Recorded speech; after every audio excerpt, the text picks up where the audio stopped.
We've all been through breakups, and if you're watching this video, chances are you're going through one right now. It sucks, no doubt. Especially if you were the one who got dumped, it can feel like you're totally lost. But here's the thing. What if I told you that how you're feeling isn't just about emotions? It's actually physical and neurobiological processes happening in your body. And if you follow a clear plan, you can reset these systems and fully get over your ex in just 30 days, even if you were together for years. Let me break down how to handle a breakup using neuroscience. Heads up, this first part of the video is all about explaining what's happening to you from a neurobiological perspective. I'm doing this so you can really get what's going on inside your head during a breakup. If you stick with it and understand, I can pretty much guarantee you'll follow the practical tips in the second part because they'll totally click. You might need to watch it a couple of times, but I promise it's worth it. If you just want to jump straight to the action plan, go to these timestamps on the screen. There you'll find 3 solid steps, and in 30 days max, your ex will be ancient history. Oh, and one more thing. This guide works every single time if you follow through with all the steps. I've been there myself. I got out of a 4-year relationship where I was head over heels in love until the last day. This has also worked for a few of my close friends. So, let's dive in. Like I said before, how you're feeling after a breakup isn't just emotional, it's physical, caused by the way your brain works. Psychology techniques don't really code it because, honestly, psychological states aren't really a thing. Every process in your brain, psychological or neurobiological, is physical. Neurons, synapses, hormones, impulse rhythms, it's all about signals being fired off in your brain. Technically, love is a state that comes from a certain balance of neurotransmitters and hormones. This balance forms when you're in a relationship with someone. So that feeling of needing your usual hit of oxytocin, dopamine, serotonin, and endorphins, yeah, that's all physical. And getting out of that state needs to be physical too. The easiest way to do that is to give your brain the space to reset itself, to balance out your hormones and nervous system. But you've got to set up the right situations for this to happen. The recovery process is split into 3 main steps. 1. Fixing your dominance, sex, chat, food, DSF, self-worth system by interacting with others. 2. Regulating the social functions of your brain through connection with people. 3. Getting rid of the nasty effects your nervous system is throwing at you after losing your ex. The first step is tuning up your DSF system, dominance, sexual availability, and food. Interacting with other people will help your brain's limbic system get balanced again in these areas. The second step is getting your social functions back on track by connecting with others. Social ties are important for your neocortex, the most evolved part of your brain, and restoring these ties is key to recovery. The third step is knocking out the unwanted effects your central nervous system is hitting you with because of your attachment to your ex. This is what's gonna help you let go of the past and move forward. Step 1. DSF Self-worth system. Every vertebrate, including humans, interacts with others through the limbic system, which produces all the neurotransmitters you need. This system came into play way before the neocortex, the conscious part of your brain, evolved. The limbic system controls dominance, food needs, and sexual availability, or what we'll call DSF.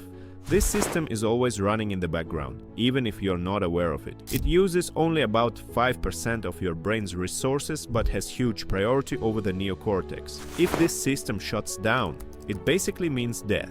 But here's the thing. Humans have a developed neocortex, the part of the brain that handles logic, associative thinking, and conscious decisions. Unlike other animals, we mess with our DSF system through social functions like upbringing, cultural norms, and thinking. In this video, we'll call these social functions social for short. So every time you interact with someone, 2 systems are working: DSF and social. These systems don't always play nice together, which leads to all kinds of effects. They evolved at totally different times, which is why they sometimes don't get along. You gotta understand that these systems have their own rules. For example, your brain isn't set up to let you control DSF plus social with words, therapy, or just positive thinking. That's because social doesn't directly influence DSF. What we're dealing with are physical properties and physical systems, and the only way to control them is by following their rules. In this case, that means creating scenarios where DSF and social get the feedback they need to rebalance. That's how you change your internal state. Why does this matter? After a breakup, your DSF system can go haywire. Your brain starts freaking out because your hormones and neurotransmitters like cortisol, dopamine, and serotonin are all out of whack. This is an evolutionary glitch. It messes with your physical and mental health. Your immune system takes a hit, illnesses flare up, and it's all from being out of balance. Your brain is constantly trying to get back on track, which uses up a crazy amount of energy, way more than a workout. Your brain is in overdrive trying to process everything and get rid of the stuff throwing you off. This is especially true for women, whose serotonin receptors work differently from men's. That's why women tend to crave more sweets to counter the effects of cortisol. The biggest problem after a breakup is that your DSF self-worth takes a nosedive. The one who got dumped or the one who had less self-worth suffers more. To put it simply, the one who loved more gets hurt more. When your DSF level drops, your brain pumps out more cortisol, which makes the stress worse. But here's the key thing. Your self-worth isn't absolute, it's relative. It depends on the people around you and their self-worth. That's why during recovery, you need to recalculate your self-worth based on who's around you. All DSF interactions require feedback from others. Let's get into the practical steps to start fixing it. Practical tip number 1, boost your self-worth. Step 1. First, raise your dominance. You can do this by gaining more control over everyday situations or finding areas where you feel more competent. Join a group where your skills stand out and you'll feel more important. Can you play the guitar? Go to a party where no one else can and play a few songs. Good at soccer? Hit up a field where the players suck. The point is, find something you're good at and show up somewhere where others aren't as good. You'll get a nice boost in dominance. Step 2. Next up is food, or resources, broadly speaking.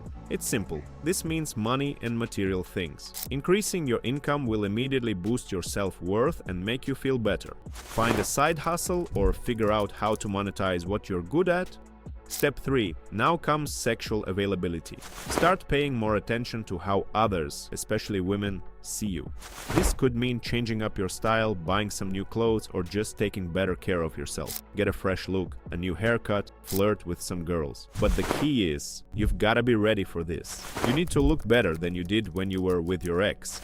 You can combine all these elements. For example, buying a new car gives you both resources and dominance, while improving your style will boost both sexual availability and dominance. The goal is to get your self-worth back to its original level or even higher. When that happens, your brain will automatically recalculate your self-worth compared to your ex. And if your self-worth is higher than your ex's, you'll instantly feel better. It's like flipping a switch. You'll suddenly feel emotionally free.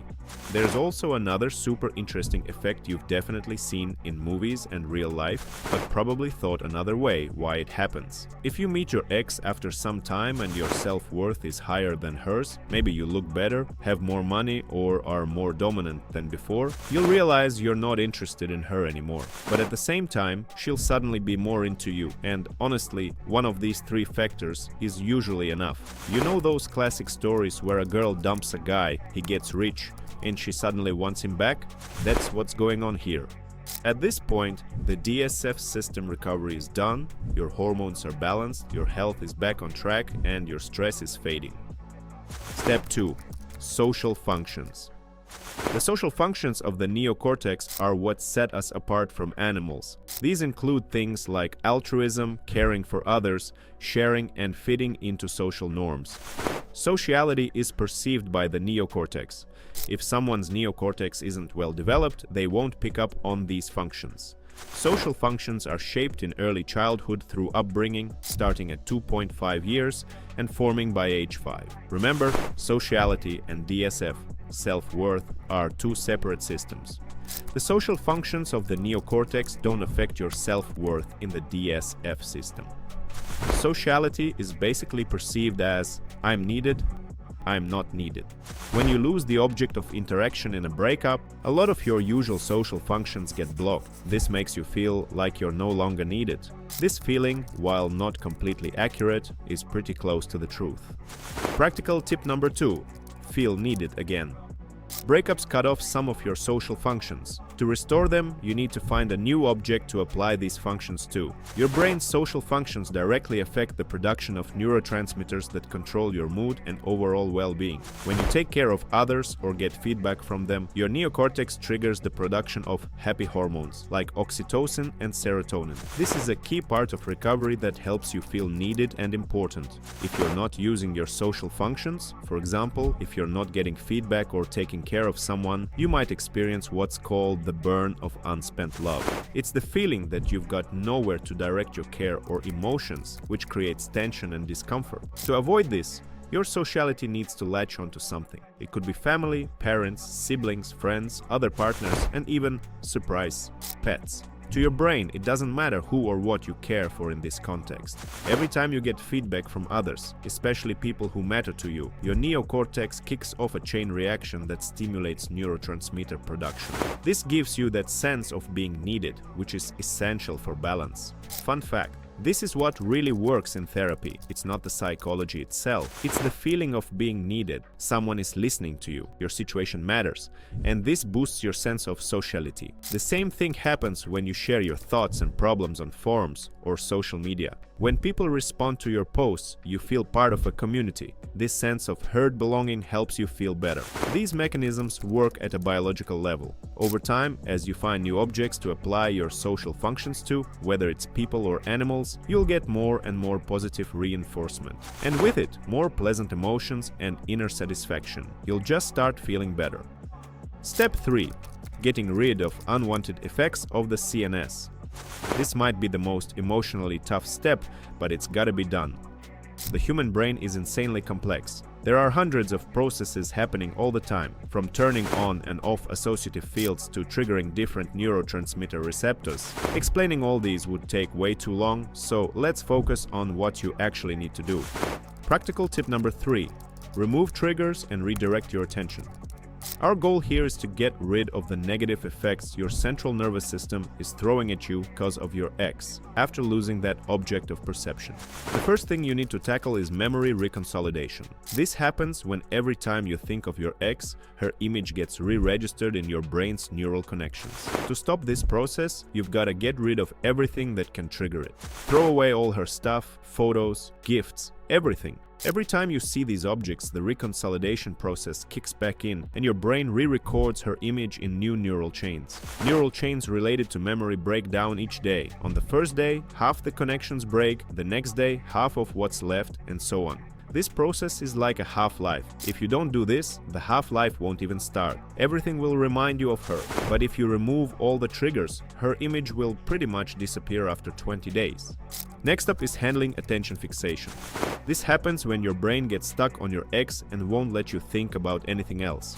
When you start thinking about her, your brain recalculates your self-worth relative to your ex and pumps out cortisol. This stress forces your brain to keep thinking about her, and the cycle continues. Thankfully, your brain can help you break this cycle. All you need to do is redirect your attention to something else. It could be physical or intellectual activity or anything that demands your focus. And here's the best part. Your current state can actually give you some serious advantages. If you've got any talent or skill in your brain, now's the time to use it. For example, if you're good at drawing, start drawing. It'll trigger the release of dopamine, endorphins, and you'll feel way better. Or if you're musically inclined, try writing some music. The endorphins will give you a real boost. If you've already got well-developed skills in your big neocortical fields, that's a goldmine. The heated associative fields and billions of neurotransmitters, when channeled into another activity, will supercharge your speed, power, and focus. People call this inspiration or flow. This is the state where some of the greatest works of art have been created. A ton of famous novels, music, and books were made after breakups. Now you know why. One more thing, you can't drink alcohol in this state. I've tried drowning my sorrows before too, but alcohol is a depressant and it'll make your attention fixation on your ex even worse. It cranks up the stress, cortisol spikes, and your recovery process slows way down. You won't be able to break free until you sober up. So, if you want to get rid of the negative effects your CNS is hitting you with because of your ex, follow these steps. Remove everything that reminds you of her. Redirect your attention and avoid alcohol. This will help you bounce back much faster. Conclusion. Here's the breakdown. You need to do 3 things. 1. Get your self-worth back. 2. Recover your social functions. 3. Get rid of triggers and redirect your focus. You can start these steps in any order and follow them at your own pace. This works exactly as I've described it. I hope I was able to explain these complex brain processes in a way that makes sense. If you've understood the guide, your suffering won't last much longer. Thanks for watching this video till the end. I hope it helps you out. If you're still confused about anything, drop a comment and I'll try to answer and explain. And don't forget to hit subscribe. There's a lot more good stuff coming. My mission is to initiate you. Be stronger.